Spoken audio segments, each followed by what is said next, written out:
Miser is back on set. Ohimai, what's trending? Good morning, Nigeria. Welcome to Kakaaki Social. I am Ohimai Miser. This is the segment of the show where we spotlight the issues shaping conversations in the Nigerian social media. We start off this morning with how Nigerians are reacting to the resumption of collation of results in the Rivers State gubernatorial election. We've seen at least 15 local governments have been announced so far out of the 23 local governments by INEC, and Nigerians have their say already in the social media. We'll be starting off this morning taking a look at how Nigerians are reacting to the results that have so far been announced. And according to reports, the incumbent governor who is seeking re-election, Nyesom Wike, is winning in those 15 local government areas. Let's take a look at this report that the Cable filed yesterday. He said Wike leading with over 290,000 votes as INEC announces 15 local government areas results. This was from the Cable yesterday. Let's take a look at details from this report. Nyesom Wike, governorship candidate of the People's Democratic Party (PDP) in Rivers State, is leading significantly in the results of 15 local government areas so far announced by the Independent National Electoral Commission (INEC). INEC resumed collation of election results of 15 local government areas on Tuesday, and Wike polled, that's PDP, 426,279 votes ahead of Biokbomabo Awara, candidate of the African Alliance Congress (AAC), who garnered 129,855 votes, leaving a margin of 296,424. Obo Efanga, resident electoral commissioner in the state, said collation will continue by 10 a.m. on Wednesday. As this morning, this was yesterday. We'll take a look at reactions on Twitter now. May Ubeku in a tweet tweeting at Maybeck said, "How market with the unknown Sodia AAC Guba candidate in Rivers State? Governorship candidate call. Yeah, they smell Rivers election." Maybeck's Ubeku tweeted that. Ada Campbell in a tweet said, "I'm mad that Wike had to fight an unknown candidate this hard to win his re-election bid. After unleashing violence on his own people, the other uncle still couldn't make his drive a governor. Wike fought, the women of Rivers State fought, and we are all grateful." Rivers election. From Ada Campbell, we saw that. Real Joy Bobo tweeting said, "Someone like Wike is not who you can play with. Ordinary rerun, the guy change them for everybody." Rivers decides 2019, Rivers election. And we've seen a lot of memes also on Twitter yesterday. And Niebet Antiatu tweeting said, "Go and tell Amici not to try me next time." Rivers election. Of course, with you can see that the governor of Rivers State, Wike, there used as a meme to illustrate that tweet. Still from that same Twitter user, we've seen another meme of Rotimi Amechi. "That move you make when PDP Koboko touches your back." Rivers election. Reactions of Nigerians to Rivers elections yesterday. From Real One, we saw this tweet. "There is no election in Rivers State. It was a rigging day for PDP. This kind of result shouldn't stand in a normal democratic process. INEC, do something now. Democracy is under threat with this kind of results." Rivers decides 2019, Obiakbo local government area, PDP 307,117, AAC 3,010. Well, let's go on and take a look at more tweets. I am the password tweeting said, "We need to study deep into the Nigerian electoral process. How did INEC get the numbers they are calling for AAC? I can attest to you that the party don't have those numbers, even with Amichi's influence. It was landslide for Governor Wike.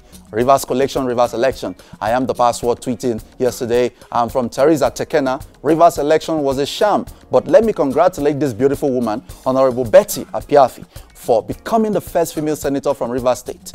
Make us proud, women in politics." Teresa Tekena tweeting there, giving accolades to the Senate-elect. And we've seen this video also, this video report from The Guardian. On Tuesday, thugs shot into a crowd of demonstrators protesting against INEC's resumption of the collation of the Rivers governorship election results. The march's convener, Anab Saraigbe, says the ongoing collation would be rejected if INEC refuses to conduct fresh elections. Okay, let's take a look at this video.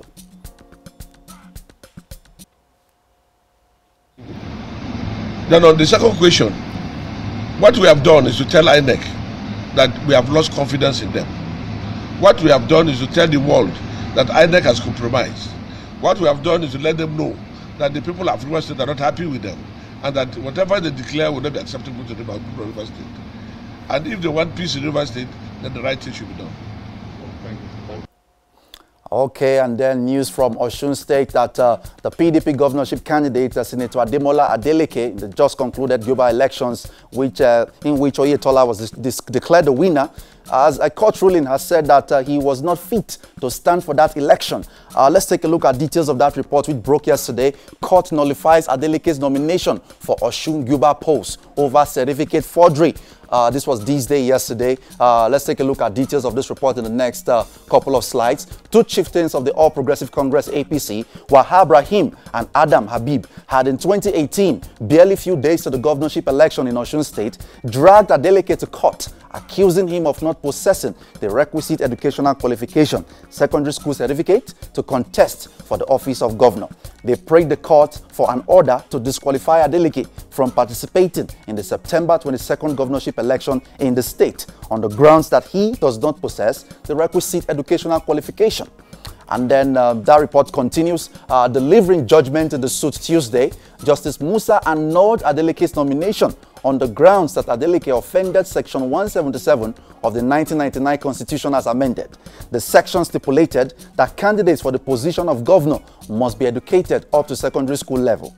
According to Justice Musa, while the court's findings showed that Adeleke entered secondary school in 1976, there was no record to show that he actually graduated, as his name was no longer seen in the school's register from 1980. Okay, let's take a look at reactions from Nigerians now. Yahaya Tajuddin tweeted and said, going by PDP standard, democracy is under threat, as court says Adeleke not fit to contest. But it was victory for democracy when another court declared him winner earlier. Yahaya Tajuddin tweeted that. LCC6 Duke tweeted and said, if Adeleke is disqualified, the deputy will take over. It is a joint ticket. The important thing is that PDP won the election. Duke Omosun tweeting at LCC6 there, tweeting, Bola DNIL tweeting said, if he indeed presented a forged certificate, he should face it. When justice becomes selective, then it becomes a big problem. The governor-elect in Kwara is also having same forgery case in court, and we will wait to see how it plays out. Bola DNIL tweeted that, and someone also tweeted, Ijaola Ibrahim taking shots at Davido, tweeted and said, Senator Ademola Adeleke will dance back to America with Davido's hit song named Skelewu, Bye Bye. And Davido immediately responded to that Twitter user and said, and what is wrong with America? Tribunal has spoken and the world knows we won that election. But best believe we will have that seat back. You cannot go against God's judgment. They must go. And not like the governor is sleeping in a bigger house. That's our incoming governor. Davido responding to a Twitter user who threw shades at him and his uncle that they will be dancing Skelewu back to America. And then renewed outrage over SARS, which has led to what we saw yesterday. More Nigerians saying that they want to see and know the identity of the police officers who shot Kolade Johnson. And this was trending yesterday. And then moments later, the Nigerian police came out with a report that these are the identities of the men who actually are suspected to have shot Kolade Johnson last Sunday in Lagos while he was watching football with his friend. They came to effect an arrest and they shot sporadically into the air, and a stray bullet hit Kolade Johnson. On his way to the hospital, he died. And this has created and sparked off a lot of outrage in the social media. A lot of Nigerians calling for SARS to be disbanded and put to an end completely, as a lot of young Nigerians are losing their lives every day to this particular police unit that has come to be dreaded and give Nigerians a lot of concerns to be afraid. Police NG tweeting yesterday said the men suspected to have carried out the shooting of Kolade Johnson have been apprehended and subjected to internal disciplinary procedures. The CP has revealed their names as 1. Inspector Ogunyemi Olalekan, and 2. Sergeant Godwin Oji, attached to the anti-cultism squad. And then, another Twitter user reacting to that Twitter has given us this account saying that Aziz Shegun actually tweeted this 2 weeks ago. A Twitter user named Aziz Shegun tweeted this 2 weeks ago. And one of the men the police has paraded is identified in this case you are about to see. Dear Police NG CROU. In this picture is the head of the MPF Anti-Cultism Department, Charlie Boy Bagada Station. He is known as Omoeko. At around 3:15 p.m. yesterday, Thursday, 21st March 2019, one of my team members came back to the office informing us our colleague was arrested when they were returning from lunch break at Queen Street, Sabo, Yaba. He reported that he was dragged into a danfo and the bus drove away. Along the way, they were picking boys on the streets who have not committed any offense, but were picked because of their hairstyle. On getting to reach him, he told us he's at Charlie Boy Station. Getting to Charlie Boy Station, I was asked to sign in, pay for signing in, which I refused, dropped my phone and proceeded to meet Omo Eko, who is their leader. This same person, there had been reports about him last week, 2 weeks ago actually, and he's back in the radar. He's now been identified as one of those people, one of those 2 police officers actually, who was paraded yesterday by the Nigerian police. You can see that's him sitting down and molesting the young man there over his hairstyle.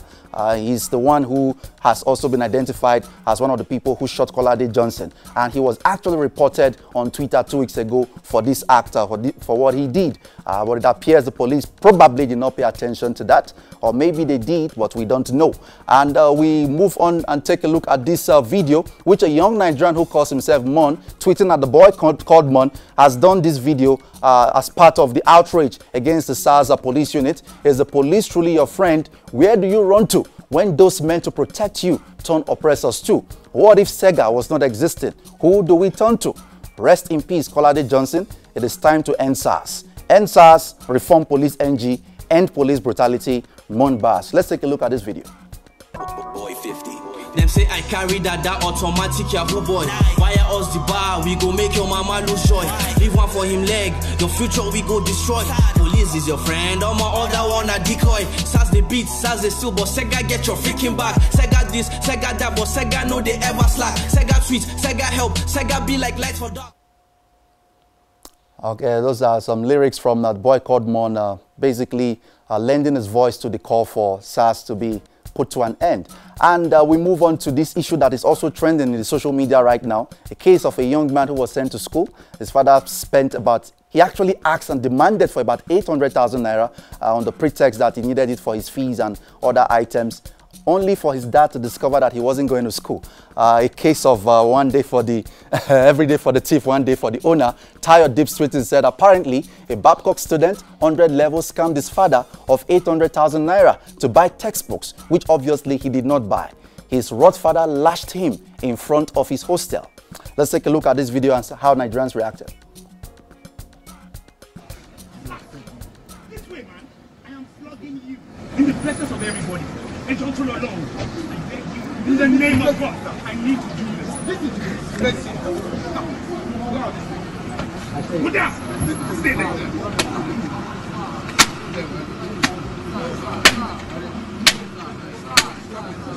Stop it. I said stop it. It doesn't make sense. Go down. Who asked you to stand up? Are you mad? Go down! No, are you mad? Go down! Are you mad? Man, die! Are you mad? No, are you mad?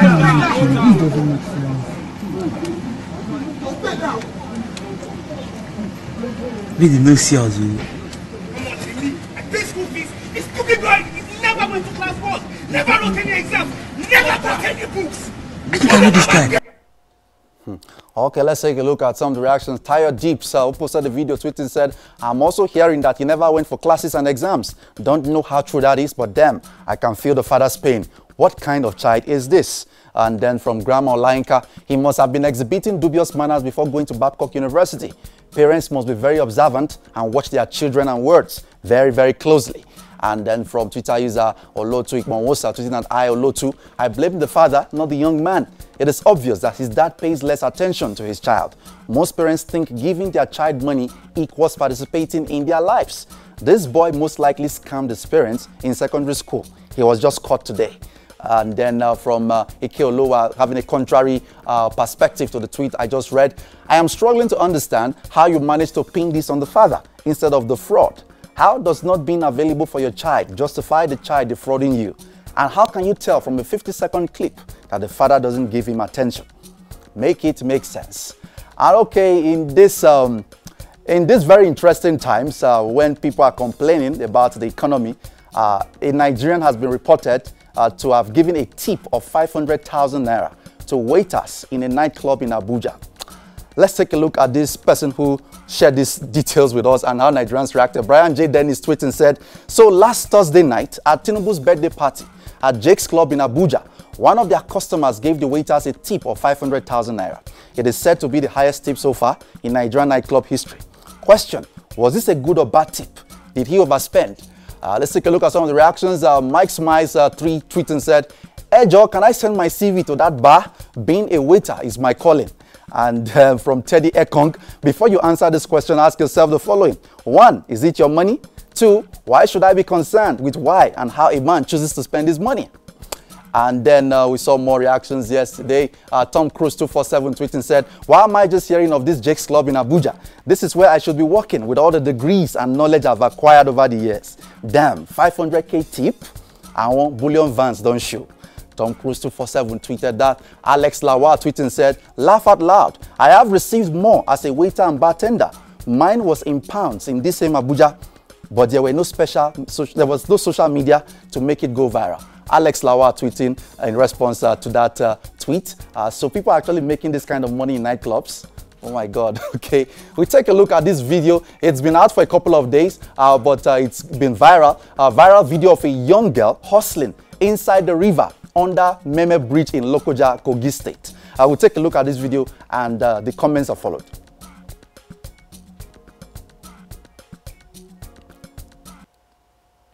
Just watch. This is a young girl hustling in the middle of a river. Just watch. Watch what she wants to do. She's not about to fetch water. That is sand. She takes her breath, goes deep inside the water just to get sands. Yes, this is where she earns her daily bread from. A young lady. Now tell me, how many of those slay queens can do this? Wow, wow. And I was told she does this more than 500 times in a day. This is somewhere in Lokoja, Kogi State. Okay, let's take a look at the comments. Our official Deyinka posting said, "Dear Lord, please forgive me. I'm such an ungrateful girl to you most times, complaining about very stupid things, like how I have to refuel my car every day." And then from Chioma, "First off, I appreciate the fact that she's working hard to earn a living, but the way we celebrate poverty in this country is saddening. Everyone is built differently for different situations. Whichever situation you find yourself, be thankful, work hard and make impact." And then Kolade Lagos posting said, "I always pity Kogi people. That's about the most impoverished state in the Middle Belt. Not exactly blessed with good leaders too. So sad." And then one last comment, Joel 2206 posting said, "Life is hard. Some people have it worse than this. Help the ones around you and leave the ones a million miles away. Last, you can't help everyone." This is where we draw the curtain this morning on Kakaaki Social. Please follow the conversation on all our social media platforms at Kakaaki Social on Facebook, Twitter, and Instagram. Subscribe to our YouTube channel, Kakaaki Social. I am Ohima Amaize. Handing over back now to Otive and Chikodinaka. Thank you very much, Ohima. Have a wonderful day.